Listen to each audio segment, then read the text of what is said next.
Hello and welcome everyone to this tutorial about buffalo plaid on words. I just have to take a deep breath.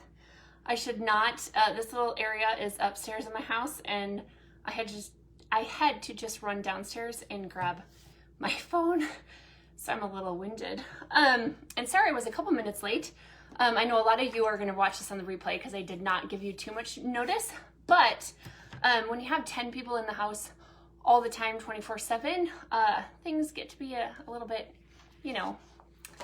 chaotic every once in a while. So I am going to just grab my stuff here. We are going to do a little cute design here, just really simple. I wanted to do something with some words and then just a couple of shapes to show you guys how to get the buffalo plaid on there. It's the exact same thing as we did before, except you just put the tape and everything right over your stencil. So go ahead and say hello when you join. If you're new to this group, welcome. I'm Dawn with Sign Parties 101 and Sign Party Central, where I teach people how to make money with sign parties, either doing that in person or online or with kits or all that sort of stuff. So, all right, so I am just gonna start with a baseboard. I did the baby wipe method on this. If you do not know what the baby wipe method is, you can search this group. I do have a tutorial. Otherwise, there's lots of other info in the group. If you just search it, it's basically just using a baby wipe with paint and wipe it on. It gives it a little bit more of a stained look so you can see the grain through it. Hello, hello. Hey, Shelly and Kathy and Joanna. Hey, Vicky. And this is 1/4 inch Baltic birch. And we just ran it through the table saw to give it kind of a shiplap look. And so I'm just gonna take a little bit of sandpaper and sand it off just to get the little tiny grains that kind of came up with the paint, just get those off. It's not necessary. And if you know me, I like rustic. And so even if some peeled up a little bit, I wouldn't really care just because I like rustic. So hello, you guys. Thanks for joining me here. All right. Now, if you're anything like me, I love buffalo plaid. If you're part of the board box, you know that was our design for this month, was the buffalo with the buffalo plaid. I love it. I love it all year round, but especially this time of the year, in all different colors of buffalo plaid. So tonight, I guess it is the night-ish. It's 4 o'clock here. But tonight I'm going to be showing you red and green. So I was going to do white and black because honestly that's probably my favorite type, but I wanted to do a white background and so white and black wouldn't really show up. So if you have questions as we're going through this, feel free to post them. I probably won't see them until I get to the end. I'll go back and scroll up and just make sure I didn't miss any questions, but we are going to go ahead and get started. I wish I could back this up a little bit, but I have a wall behind me. So hopefully you guys can see that. This is 810 stencil material with HT55 transfer tape. 810 is my favorite to use on painted backgrounds because it's not quite as sticky as 631, which is my other favorite. Although if you're doing parties, I guess I just still always use 631 because I don't know if someone's going to paint or stain their background. And honestly, when I do parties, like 99.9% of my people do stained background, so I don't really worry about it. But at home and when I'm doing customs and all that, if I paint the background, I like using 810 for the vinyl. So hello, oh, from the UK, awesome, 11 p.m. there, wow. You passed my bedtime. Okay, so I'm gonna go ahead and I'm just gonna stick this down on my board. Like, I didn't even really measure this board. This one is 11 by almost 14, if you're curious.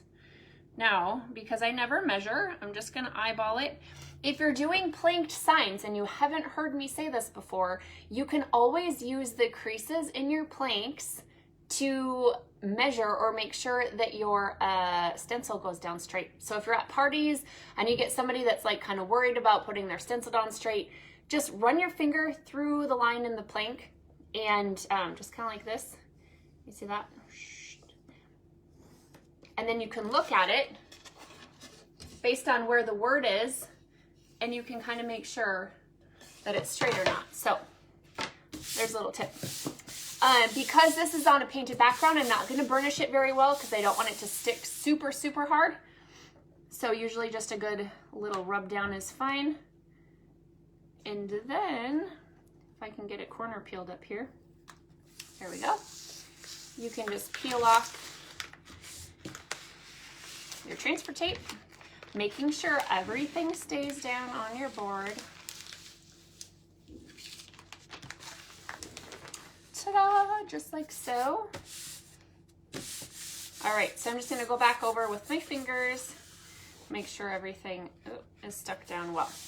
All right, so I'm gonna do the top, and honestly, if I were to do this again, I think I would use, I didn't have any, so that's kind of why I didn't do it, but I would use even thinner.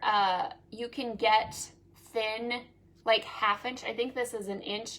You can get even more thin. Someone said actually in my last video that washi tape works fine, and then also the green painter's tape, they do have a thinner piece, a thinner roll. And so Nikki says, what machine do you use to cut your vinyl with? So I have a Graph Tech. I started with a Silhouette Cameo, so if you're just starting out, don't feel like you need to upgrade right away. I started with a Silhouette Cameo, and now I use a Graph Tech. So this is what we're going to use on the top and on the bottom, but again, because the words are fairly small, if I had it, I would use 1/2 inch for these words. But all right, so we're going to go ahead and mix up our base color. Remember, we want to paint the base, the lightest of the 3 shades. So I'm going to paint this one red, and I'm going to paint this one green, because those are going to be our base colors. So I'm just going to put some, if you're curious, I have no idea what color red this is. I had it matched at Home Depot, and who knows what over the years it actually morphed into, but this is just regular wall paint from Home Depot, and then this is just the Apple Barrel Christmas green. So I'm going to grab a makeup wedge, dip it into my red. Now you want to dab off all the excess. Very, very, very thin coats, and we're just going to dab up and down. I'm going to do 2 coats. So the first one is going to look really spongy. That's totally fine.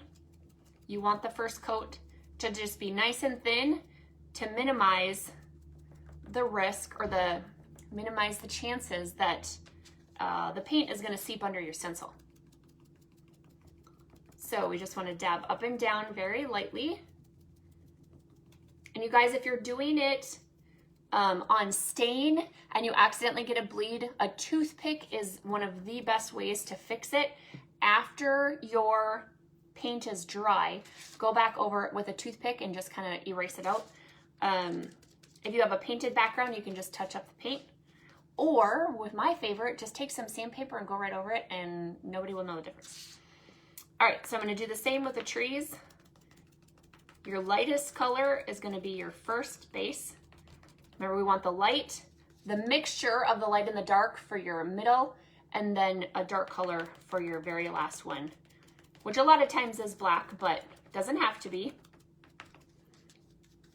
And don't feel like this base coat needs to be perfect, because you're going to be going over it so many times with the buffalo plaid that it doesn't have to be perfect. So we're just going to dab, and you can tell it's not filled in totally, but that's totally fine for me, because again, you're going to be going over it. I will go over the red just one more time. And I'm not going to worry about these cracks in the shiplap. Now, I get that question a lot at parties. What about the cracks? And sometimes I see people try to dig their sponge into those cracks. Do not do that, okay? You can always touch it up after your stencil is off. But if you try to get in there while your stencil's still on, you're gonna have bleeding underneath the stencil, and you're gonna have to go back and touch it up when you're done. I always tell people, if it bothers you, just wait until you're all done, take off your stencil, and then you can always touch it up and fill it in with a toothpick. But if you try to do it while the stencil's still on, you're gonna get bleeding. So just take that as my fair warning. So I'm just gonna go back and do, just do the red again. I'm not worried about getting it perfect. I just kind of want to brighten up the color a little bit. We're gonna be going over it several times, so it doesn't really matter. Just want to pay attention to where your edges are so you don't dab outside of the lines. Bring some baby wipes to parties. It works great for getting some oops paint off of your boards. Okay, so that's the base coat. And I am just going to use my plate and fan it for just a second, making sure. I'm going to look at some questions here if you guys are posting them. Lisa says, pretty sure this is going to be cute. Well, of course. But didn't you just say you're not a fan of buffalo plaid? Of course it's going to be adorable, but it's also going to look like not that cute while you're doing it. That's why you just have to trust the process. So, okay, so now this is my base coat. So just pretend when I did the round, when I did this bad boy, the base coat was the red. Okay, so that's what we're doing right here. The base coat is the red, the base coat is the green, and now we're gonna mix our middle color. Oh, she was totally joking. Okay, see, I couldn't tell that online. Maybe you were serious, I don't know. Okay, I'm gonna mix my color and then we're gonna do the tape. So for that second color, I'm gonna go ahead and do it on this plate. I'm gonna take some red, mix in a little bit of black, and that way we're going to get our middle color. We want that middle color a little bit darker than the red, but a little bit lighter than the black. So, of course, I don't have a thing to mix it with. I'm just gonna use the end of my paintbrush here. And there's no like real science to what color you want to get it. It's just all up to you. So that's a little bit dark for me, so I'm going to go ahead and mix in a little bit more red. Again, you just want it a little bit darker than the red and a little bit lighter than the black. If you do a whole different shade of red, it's going to look goofy when you're done. So make sure you just mix your light and your dark together. Okay, so I'm going to use that. And I'm gonna wipe this off so I can use it for my my green. Okay, so now we're gonna put the tape down. And I am gonna start, I'm gonna start in the middle. I like doing that just because then it's a little bit more even. Is that long enough? So I'm just gonna start in the middle, push it down, and I'm not even gonna use a spacer because with this, it's not that tall, so otherwise you can take a little bit of tape, use that as your spacer, and then do it again. But this I'm not gonna care as much because it's just the very top of the words. And the very bottom. Like I said, if I were to do this again, I would do, if I had it, so I don't even think that's gonna be needed. I would do thinner tape. All right, so I'm gonna just tape this as well, and then we'll mix up our green. I'm gonna start in the middle. I'm actually gonna go right over that line.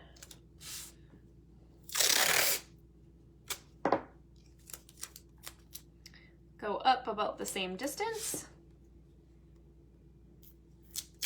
And one more, about like so. All right, so now the same thing with the green. I'm gonna just put a little bit of black on here and make kind of a dark green.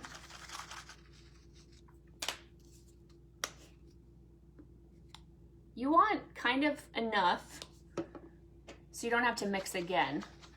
It's not impossible to get the same color, and honestly, you don't really need it, but it's just nice enough if you have, or it's nice if you have enough the first time around.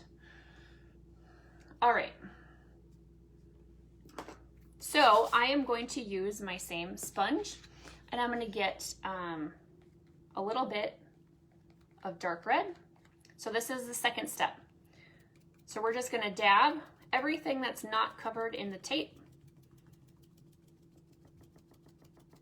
And this is going to take not that long because it's not that big.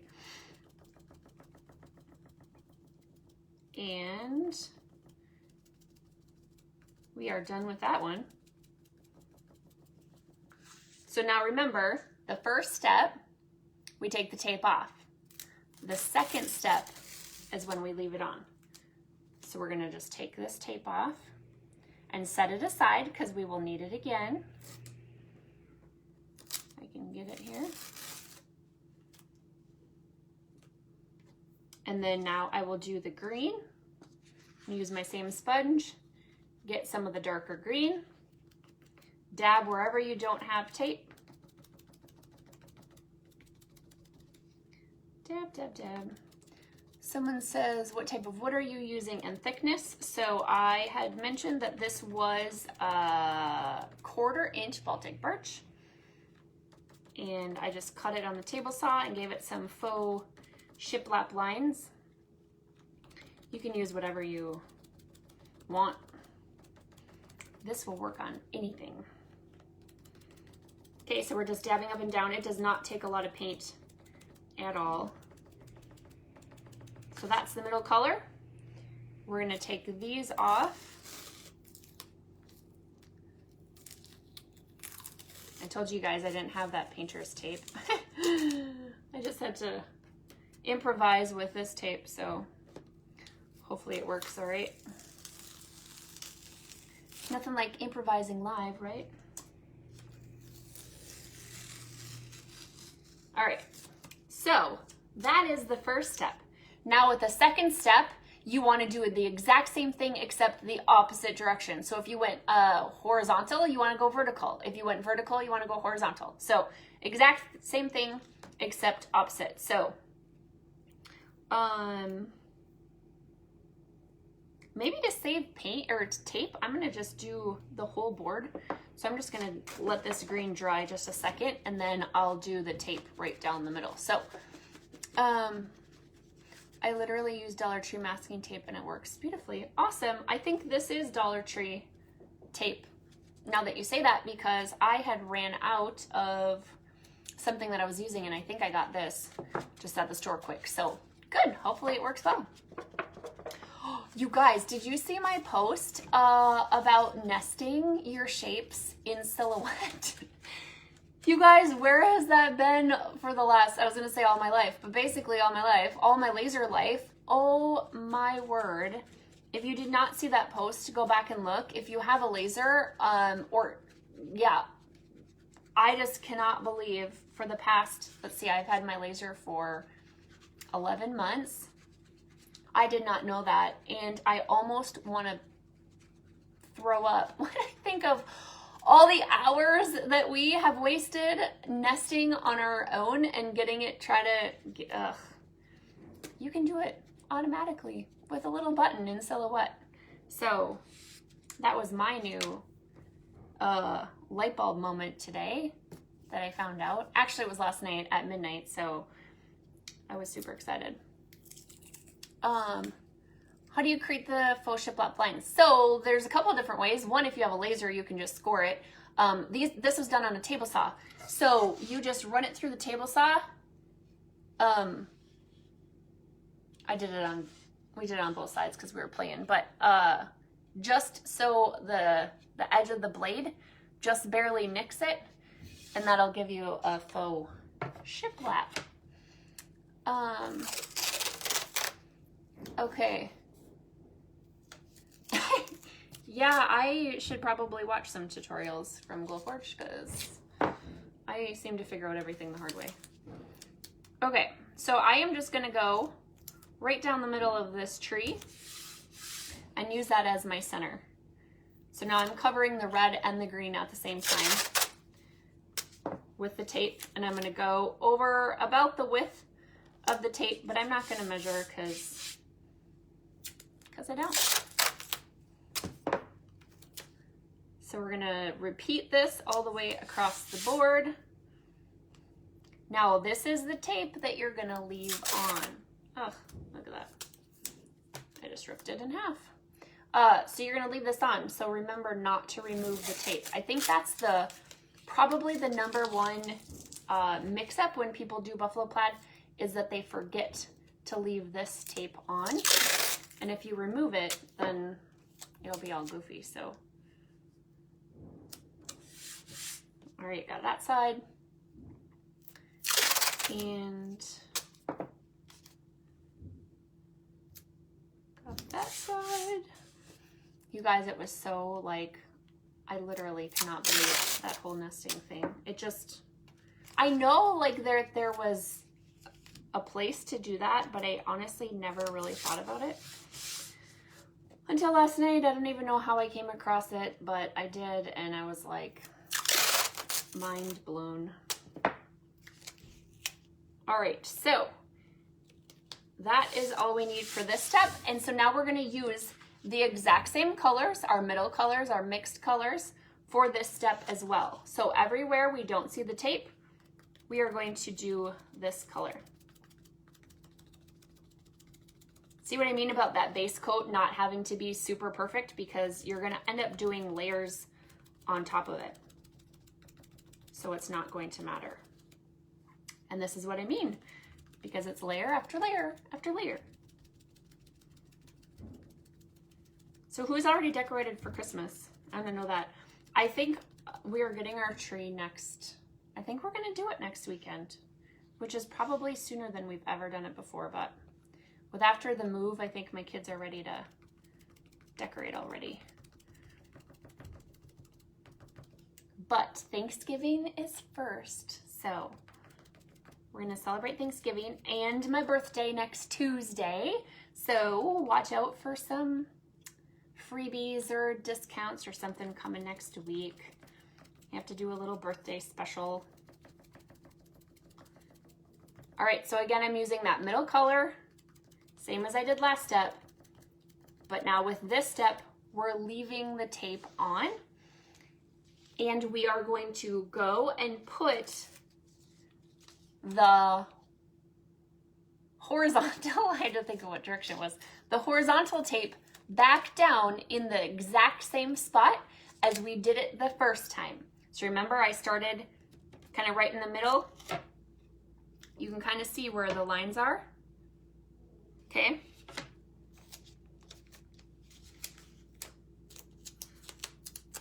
And maybe I'll just give this one more second. Oh, with daycare kids, I suppose you have to, do you just decorate the top of your tree then? So none of the kids get the ornaments. Oh, I remember those days with my own kids. It felt like we have a daycare. We couldn't decorate the bottom of the tree.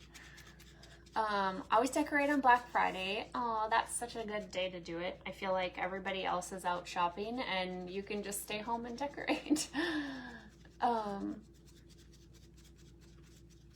Probably late Saturday. Okay, so we have some decorators this coming weekend. That's awesome. I mean, next weekend. And happy birthday to your son who turns 3. Okay, so this tape is going down in the exact same spot it was the first time. If you look at your lines, you can see it in the light where your tape was, in case you forget where it was at. So you just want to line up your tape the best that you can across the sections where it was at. You can always sand it if it doesn't come out perfect, so no worries. So we're gonna take this and put it where it was at. And then when this is all covered, we want to go back and do black over the top. Now, I always tell people, and you'll hear me say this a million times, when you get to this step, you will second guess yourself if you did it right or not. You will feel like you messed up. It's just inevitable because it looks really goofy. And so you're gonna be like, I don't think this is right. I think I messed up. And if you follow these steps, it will turn out. So just trust the process.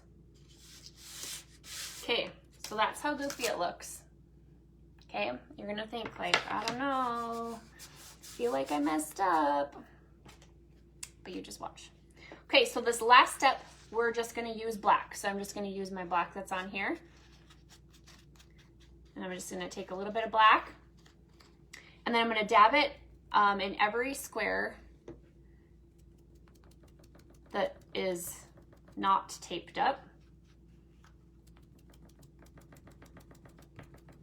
Again, I still even think sometimes like, I don't know, maybe I did this wrong because it's gonna feel awkward and weird that you're taping over all this and you don't know which square is what and what you're doing, but it's gonna look so cute. And you do basically just have to trust the process because at this point I can't even see like what my words look like anymore, and so you just kind of have to go with it.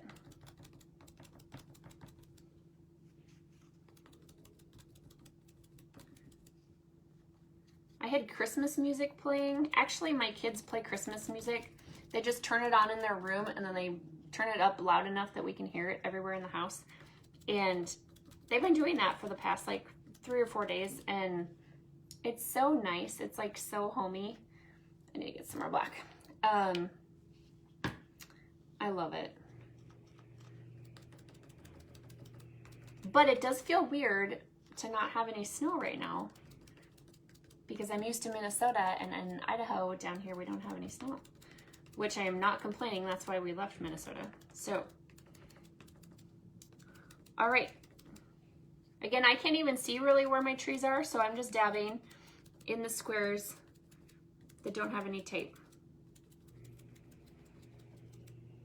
Okay, now the moment of truth. All right. Can't really tell what it's gonna be, can you? Until we start taking this tape off. And then taking the stencil off. And that's where you really get the fun part. Again, if you missed it at the beginning, I used 810 stencil because I used a painted background. 810 is my favorite on painted because it's not as sticky as 631, which I normally use. Therefore, you get less peeling up of your paint. If you live in a really humid area or climate, you're gonna wanna pay extra attention to your base coat because humidity and sign making do not mix. I have learned that the hard way. Okay, so you can tell my buffalo plaid already turned out, right? Cute. And so now it is time to take off the stencil and see. Oh, I did forget my weeding tool. Let's see how this comes off. Oh my gosh, it's adorable. And I have to be extra careful because I am not very, I'm not very neat when I create, and when I do a white background, I have to be extra careful. Let's see if I can use a pencil. Because usually my fingers are all full of paint and then I end up touching my board.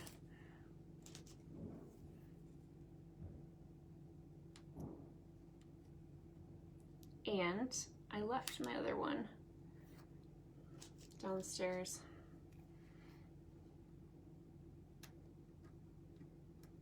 Come on. Oh, you guys, this is adorable. I love it. Love it. Can you see that? No, I don't want any of yours. Look at how stinking cute is that? So you can see how the buffalo plaid just blends into the words and the trees. And that's how you do buffalo plaid on your words. So let me see some hearts if you guys think that's adorable. You can do, it would be really cute to do a darker background and do like a deep brown with the black and white buffalo plaid, or a gray with a black and white. I just think it's adorable. So there you guys go. I'm just gonna check the comments here. Love it. You guys are so cute. Yep, doing one tonight. I know, they're amazing. It's so fun. Really, obviously, it works with a bigger font or a bigger word. It actually, if you're in Sign Party Central, one of the designs this month was that big joy with the snowflake. Especially if you have a Glowforge or a laser, you could do the snowflake as multiple layers, and you could do different buffalo plaids, or you could do the big, even if you're not part of Sign Party Central, make your own SVG that has just like a big word. Especially with Christmas, you could do Noel or joy or Mary or something, and do the buffalo plaid in the word, and it just really pops. I just love it. Love it. So there you go, you guys. There's your buffalo plaid tutorial with words and shapes. So hopefully that will give you some good ideas going forward, especially with the holidays. So I'd love to see your pictures when you get something done that's buffalo plaid. Make sure you post it and show off your creations. I would love to see it. So have a great night, you guys. Thanks for watching, and we'll talk to you soon. Bye.